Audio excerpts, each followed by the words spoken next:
নমস্কার, আমি নিমাই আচার্য। কেউ আপনার টাকা নিয়েছে, ধার দিয়েছেন, তার প্রয়োজনে নিয়েছিল, কিন্তু সে আপনাকে টাকা দিচ্ছে না। এরকমভাবে অনেক টাকা হয়তো আপনার আটকে আছে, ধার পরিশোধ করছে না। আজকের উপায়টি করুন, টাকা বাড়িতে পৌঁছে দেবে, ও তো দেবে, সঙ্গে তার বাবাও এসে টাকা ফেরত দিয়ে যাবে। খালি সম্পূর্ণ ভিডিওটি শুনবেন এবং তারপরে প্রয়োগ করবেন। আর ভিডিওটি ভালো লাগলে লাইক আর শেয়ার অবশ্যই করবেন। কি করবেন? যে কোনো মঙ্গলবার দিন একটি মাটির হাঁড়ি নেবেন, ছোট হাঁড়ি। তার মধ্যে 5টা শুকনো হলুদের টুকরো রাখবেন, গোটা হলুদ। 5টা সুপারি রাখবেন, আর একটি মিষ্টি রাখবেন, যে কোনো মিষ্টি। তারপর ভোজপত্রের উপর একটি মন্ত্র বলছি, মন্ত্রটিকে লিখবেন কালো কালি দিয়ে। মন্ত্র ওম নমো আদিপুরুষায় অমুক মম আকর্ষণং মম মুদ্রায় বর্ষম বর্ষম কুরু কুরু সহা। অমুক স্থানে শত্রুর নামটা লিখে দেবেন, মানে যে টাকা ধার নিয়েছে তার নামটা লিখে দেবেন।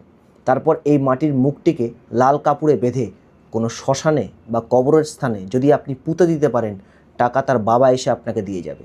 ভিডিওটি ভালো লাগলে লাইক এবং শেয়ার অবশ্যই করুন, আর কমেন্ট করবেন জয় মহাকাল। নমস্কার।